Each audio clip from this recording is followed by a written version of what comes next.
Okay, we're going to go into the shielding gas system, chapter 21. We're starting out again on page 702. Pretty lengthy chapter, a lot of information within it. However, it's a lot of good information. Okay. So I want you to go to page 702, right-hand column, underneath shielding gases. First paragraph there starts out, metals are meeting the stringent requirements of the space age with their high corrosion resistance, excellent strength-to-weight ratios, and good physical properties. Add the advantages of welded fabrication and the metals become an engineer's dream come true. You know, there's so much more to this than just laying a weld down on a piece of dirty metal. When we're talking about the American Welding Society, the American Society of Mechanical Engineers, NASA, API, and everything else, you know, it's a broad range of industries that we can serve within welding and fabrication. From spaceships, like we just talked about, an engineer's dream of you do not want a bad weld or a faulty project when they're in space. Okay, so having the correct shielding gas, the correct welds, and then quality assurance checks on top of it as well. You don't just want to go in there and slap down a weld bead on a spaceship going up into space. However, there are certain applications to where it's not going to be a big deal. I mean, you know, cutting a bolt off or tacking a wire bracket back on for somebody else, tremendous benefit, but it doesn't have to be a code quality weld either. Okay. So we cover such a broad range of industry and applications within the welding field.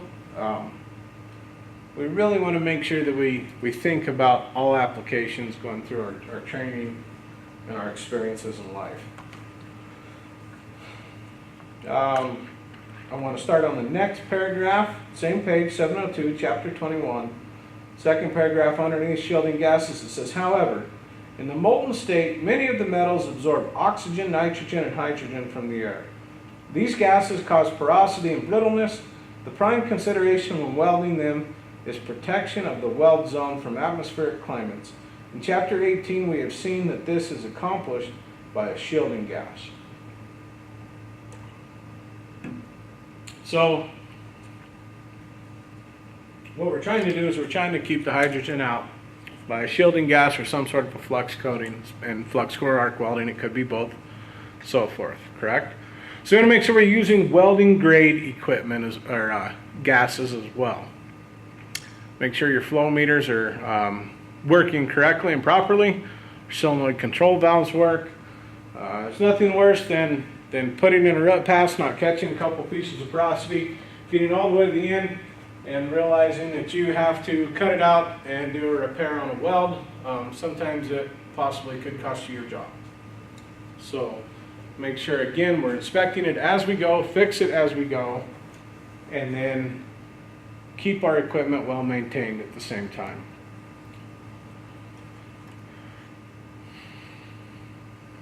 So there's usually some sort of a hose system, whether it's through the machine or it's externally. It can be both. Some of the welding or some of the TIG rigs can be fed from the solenoid on the machine, or you can just hook them straight up to a bottle and be feeding constantly with a valve on your physical hand TIG torch. Okay. Talk about gas flow rates. For the most part, see if it gives us a chart here. Kind of funky to split it up. So let's talk about a little bit more about the gas selection to start with before we talk about flow rates.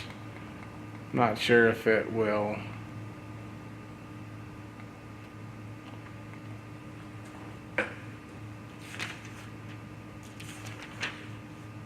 Sorry. Let me back up here. I was in the wrong spot in the book. I apologize. So in order to provide a good gas shield, the gas must be fed through the nozzle at such a rate to ensure laminar flow. Figure 21-52, page 701, shows an example of this. Okay. Basically, sometimes you're going to end up, a laminar flow is like, the best way to explain it is kind of like your faucet. It comes out nice and smooth versus a turbulent flow may be a pressure washer. So here is a good picture, a good example. The one on the right is a turbulent shielding gas flow. Sometimes that can create some issues and possibly create some porosity or pull some porosity into the weld puddle for you. The one on the left is a laminar shielding gas flow. As you can see, it's a nice straight curved pattern, just creating a good solid shielding gas and so forth. Okay, that's on page 701. There's a couple, real quick, since I have the camera off here, well, let's talk a little bit about gas selection, proper wire and gas combinations, and so forth. So if you look here on the left, we're at a carbon dioxide.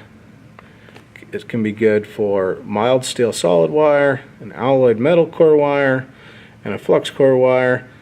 But if you look over the side, not for stainless, but it can be used for bronze. Wow, kind of crazy. 7525 can be used for several things. It can also be used for stainless. It can be used for bronze. Typically, it's not used for stainless either. Okay. And let's look at the 100% argon. The 100% argon, it can be used on solid wire,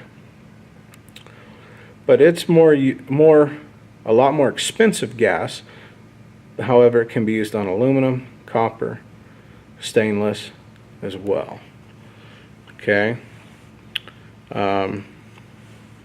Gas selection for gas metal arc welding. Oh, sorry, this is gas metal arc welding, not gas tungsten arc welding. So, let me take this back. Depending on the welding process, I apologize. 100% argon is not used for stainless, if you notice that, for gas metal arc welding. Now, on gas tungsten arc welding, we can use argon for stainless. But now we're starting to look at the trimixes. So they're at the bottom, 90% helium, 7.5% argon, CO2 for carbon. Now we're at our stainless. Okay? Gas selection for gas metal arc welding also kind of helps you, tells you which transfer mode.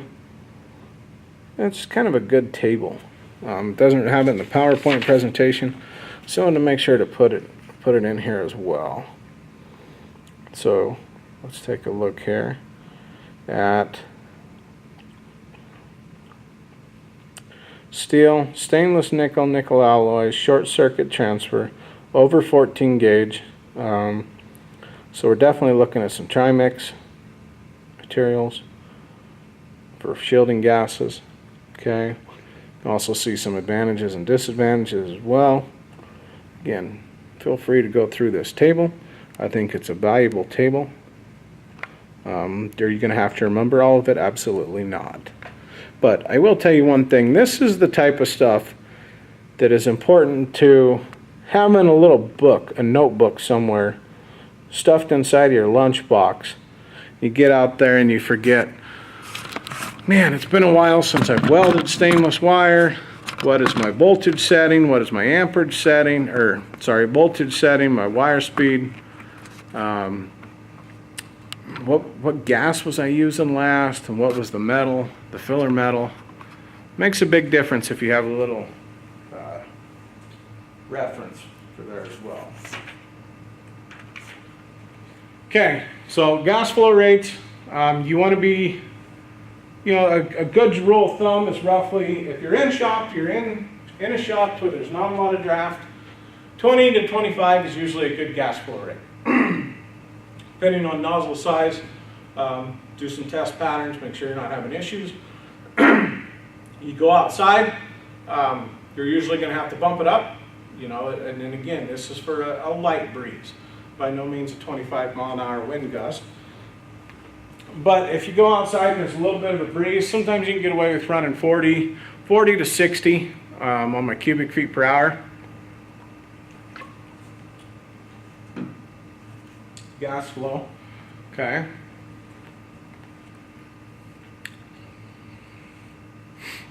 So here we talk about specific gravity and other factors as well. So real quick, let's hit specific gravity. It's the chief factor influencing the effectiveness of gas, determines the flow rate selected for welding. Measure of its density relative to the density of air is 1. Argon and carbon dioxide are heavier than air and blanket the weld area. That's kind of important to know. So on the other hand, let's look at helium. Helium is lighter than air. So it's not necessarily going to blanket the weld area. So this is something, if we were outside welding with helium, more than likely we're taking a very big chance of not having a great shielding gas or a protection for our weld. Okay? In that case, we want to make sure we're in a shielded area. Think about where our gas flow is. We may possibly want to turn up our cubic feet per hour as well. You can read through each one of these. Okay? A few bullet points that I have put in here are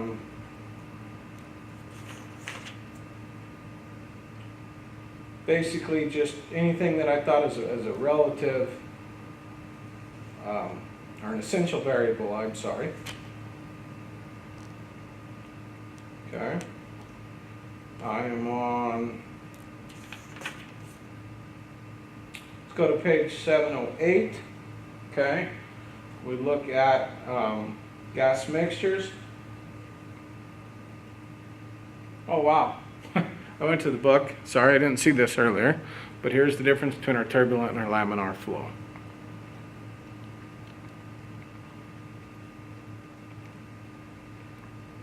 Let's talk about argon.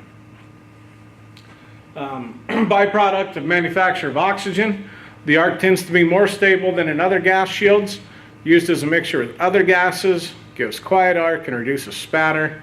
Has less thermal heat conductivity, and this is a huge benefit when we are stainless steel welding, because stainless steel does have a large coefficient thermal expansion. Okay. It results in a relatively narrow weld bead with deep penetration at the center. That's what we like. It ionizes more readily than helium. It requires lower arc voltage for a given arc length.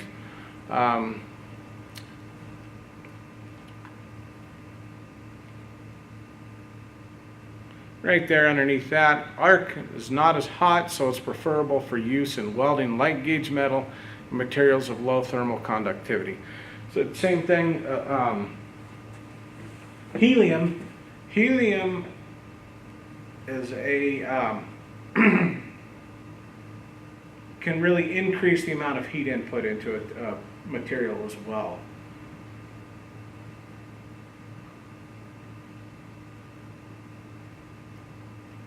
Oh, helium's next. Produced from natural gas. It's cooled and decompressed down to negative 345 degrees. Hydrocarbons are drawn off first, then nitrogen, and finally helium. I helped build a helium plant in Wyoming for ExxonMobil. So pretty amazing the temperature differences of how they would go through from, I didn't realize it was negative 345. I thought it was like negative 250 or something. But anyway, that cold a temperature and then turn around and increase the heat pretty drastically as well. It's a light gas, so it tends to rise in turbulent fashion and disperse from the weld region, just like we talked about earlier. Okay.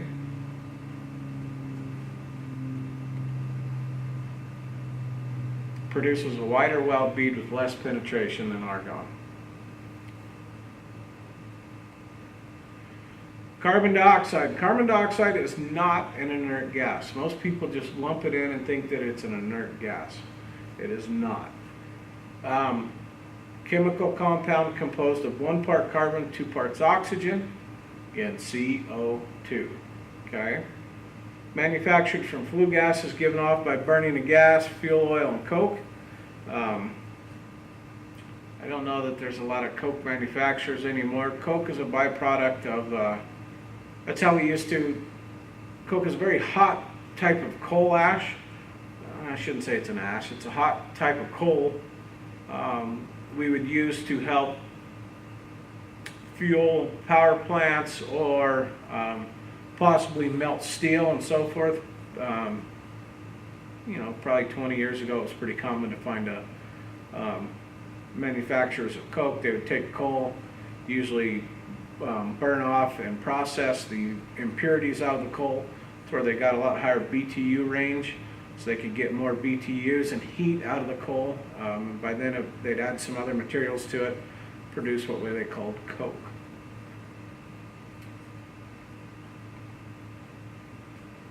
It's cheaper than inert gases. However, it does not produce as nice of a weld pattern or a bead. I know that this says the bead contour is good, but compared to what? If you run 75-25, it's a world of difference. So that's why we do not use straight CO2, 75-25. Most procedures spec for 75-25 as well. Most of the shops will run a 75-25 so that the product going out the door has a nice appearance.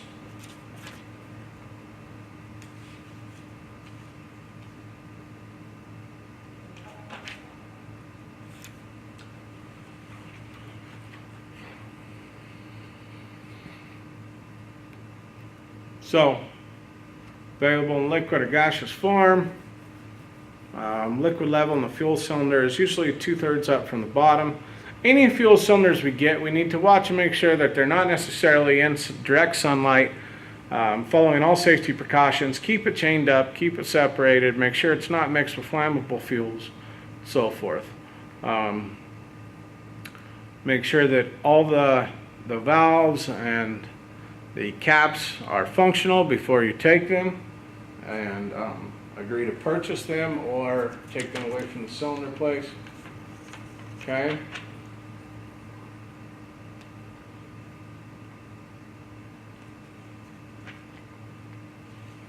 Gas mixtures. So here's a typical regulator. This is a 2-module and a 3-module. You don't always necessarily have to have this. More of what you're going to see is just one for the most part. You'll have a regulator,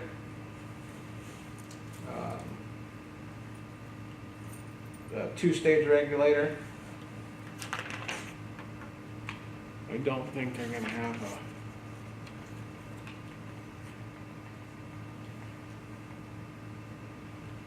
This is a flow meter, not necessarily a regulator. Take you over here.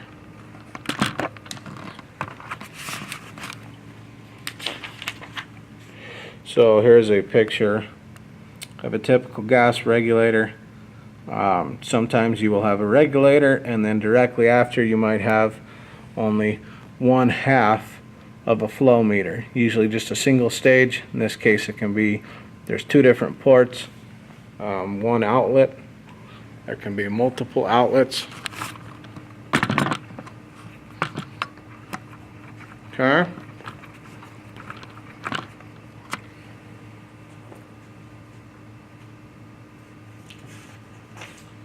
Something to keep in mind is here's the ball indicator.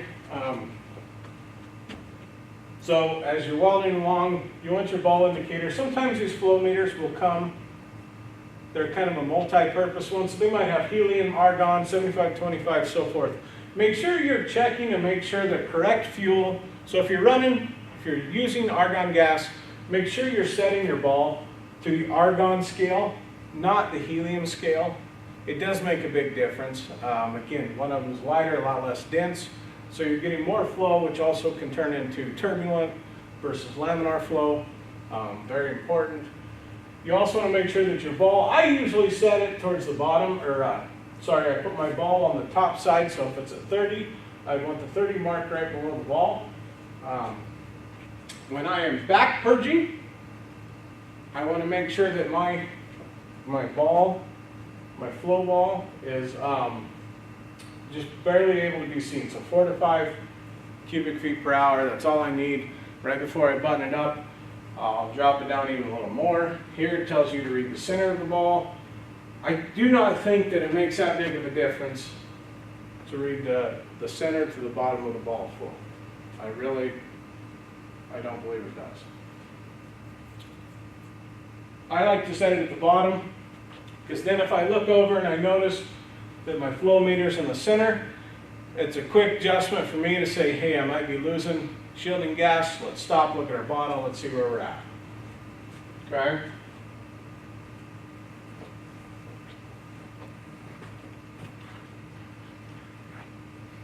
So argon helium mixtures can be 20 to 80% or 50-50. Gives balance between penetration and arc stability. Adding 75% helium to mix practically eliminates any spatter tendencies. Used to weld aluminum and copper nickel alloys mainly, especially useful in welding heavy sections and non-ferrous metals. So heavy sections of aluminum, copper nickel, so forth. Well, aluminum, I should say. Nickel can be ferrous. Okay?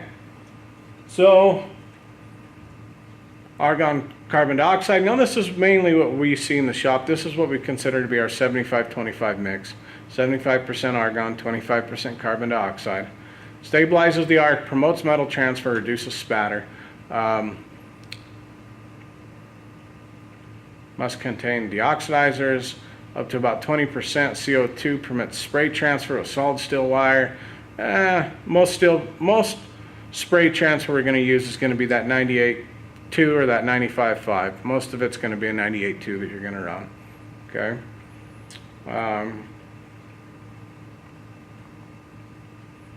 Helium argon carbon. This is used mainly for welding of austenitic stainless steels with short circuit method and metal transfer. So this is our trimix, right? We have three different fuel gases, and they can come in different varying proportions, 97.5, 2.5, or it can be a 95 and I believe it's a 93, 5% argon and 2% carbon dioxide. It's here in your book. You can look through it. Feel free to look. I'm going to continue, try to move on. Okay. Addition of small amounts of oxygen, usually 1 to 5% in mixtures, improves and expands the use of argon. Oxygen provides wider penetration and improves bead contour, and it eliminates undercut at the edge of the weld. So this is why that oxygen is important to run it on the thermal spray transfer, because it's a really hot process.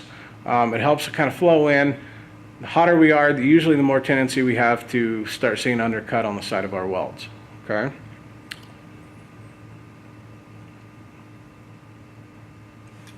Mixture of 5% oxygen improves arc stability when welding stainless steels with a DC electrode negative.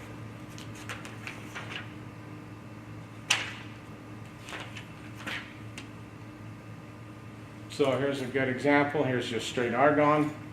And it usually looks worse than that with just a straight argon. You want to make sure you have the mixtures correct for stainless steel, especially looking at the filler metal. Quick example. I'm going to get moving on here. I want you to feel free to look at shielding gas designators. Okay. AWS designators as well. You got the main gas, the base gas, minors, so forth, and then it's going to give them to you in percentages. We basically just went through a lot of this, whether it was a 3-component mix or a 2-component mix, so